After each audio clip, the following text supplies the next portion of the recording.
सबैतिरबाट हार खाएर ऊ आज साधु कहाँ आएको थियो। उसले भन्यो, गुरु जीवनबाट खुसी हुन मैले के गर्नुपर्छ?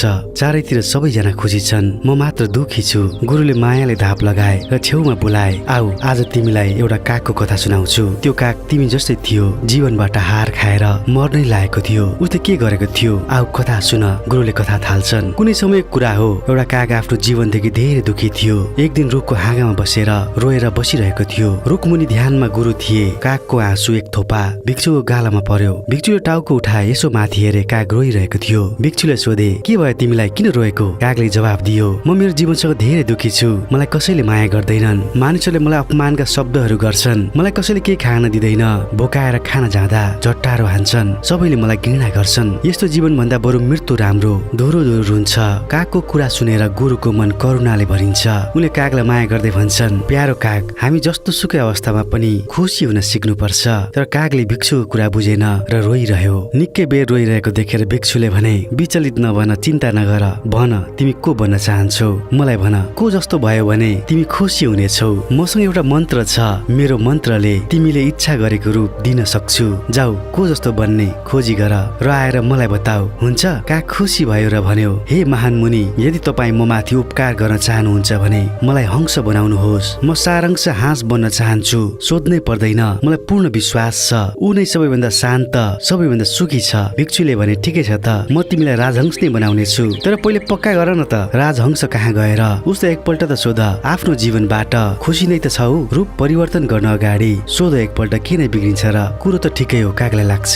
तिमी सोधेर आऊ, तबसम्म म तिमीलाई यहाँ कुर्नेछु। खुसी हुँदै गयो काग। पौडी खेलिरहेको एउटा हाँसलाई देख्यो। उसले भन्यो, तिमी कति सुन्दर छौ, फेरि तिमी दूध जस्तै सेतो पनि छौ। सबैले माया गर्छन्। तिमी संसारको सबैभन्दा सुखी पंक्षी हुनुपर्छ। हो? आश्चर्य मिसिएको नजरले हाँसले कागलाई हेर्यो। अलि बेरमा ऊ बोल्यो, कसले भन्यो हुँदै होइन, म खुसी छैन। संसारमा धेरै सुन्दर रङहरू छन्, सेतो पनि कुनै रङ हो? मलाई लाग्छ सुगा संसारको सबैभन्दा सुखी चरा हुनुपर्छ। हेर त कति रङका छन् सुगाहरू। हाँस पनि दुखी थियो। उसको कुरा सुनेर काग त्यहाँबाट सुगा कहाँ पुग्यो। उसले सुगालाई भन्यो, ए सुगा, तिमी रङ्गीन छौ, सुन्दर छौ, तिमी त पक्कै पनि संसारको सबैभन्दा सुखी पंक्षी हुनुपर्छ। हो? सुगाले दुखी मनले कागलाई जवाब दियो, होइन, बाहिरबाट देखे जस्तो छैन। देख्दैनौ, मानिसहरूले सुगालाई पिञ्जरामा राख्छन्। राम्रो हुनु पनि अभिशाप नै रहेछ। कति बेला मानिसले पक्रेर थुन्छन्, टुङ्गो छैन, डर छ। तिमीले देखे जस्तो म खुसी छैन। बरु मयूरलाई हेर न, रङ्गीन त छँदैछ, स्वतन्त्र पनि छ। मलाई लाग्छ यो संसारको सबैभन्दा सुखी चरा मयूर हो। ऊ म भन्दा धेरै रङ्गीन छ। सुगाको कुरा सुनेर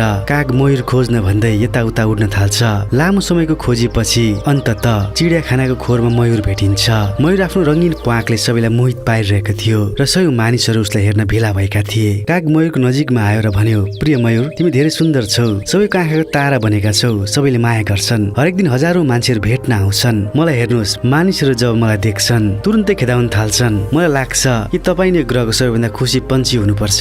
हो? मयूरले दुखी हुँदै जवाब दियो, म पनि सधैँका लागि यहाँ छु, सबैभन्दा सुन्दर चरा। तर यही मेरो सुन्दरताले म यो चिडियाखानामा फसेको छु। जब मानिसहरूले मेरो रङ्गीन प्वाँखहरू सजावटी चिजहरू बनाउनको लागि उखेल्छन्, मलाई धेरै दुख छ, म खुसी छैन। मयूरले पनि यस्तो भनेको सुनेर काग त आश्चर्यमा पर्छ। लौ, मैले त के पो सोचेको रहेछु। मयूरको कुरा सुनेर काग छक्क पर्यो। उसले सोध्यो, यदि तिमी पनि खुसी छैनौ भने संसारको सबैभन्दा खुसी चरा चाहिँ को हो त? तिमीलाई कसलाई लाग्छ? मयूरले भन्यो, चिडियाखानालाई राम्ररी देखेको छु र मैले बुझेको छु कि काग तिमी खोरमा नराखिएको एक मात्र चरा हो। मानिसहरूले तिमीलाई पक्रिने र पिञ्जराहरूमा राख्दैनन्। म काग भएको भए राम्रो हुन्थ्यो। म जताततै घुमफिर गर्न सक्थे र स्वतन्त्र हुन्थे भनी सधैँ सोचिरहने गर्छु। यो सुनेर काग त्यहाँबाट उड्यो। आज पहिलो पटक काग उसलाई काग भएकोमा खुसी लागेको थियो। भिक्षु बसेको रुखमा फर्किएर उसले भन्यो, म अरू कोही बन्न चाहन्न। ऊ खुसी हुँदै करायो, म काग नै ठिक छु। भिक्षुले मुस्कुराउँदै भने, तिमीले राम्रो पाठ सिकेका छौ, जस्तो सुकै अवस्थामा भए पनि खुसी हुन सिकेका छौ।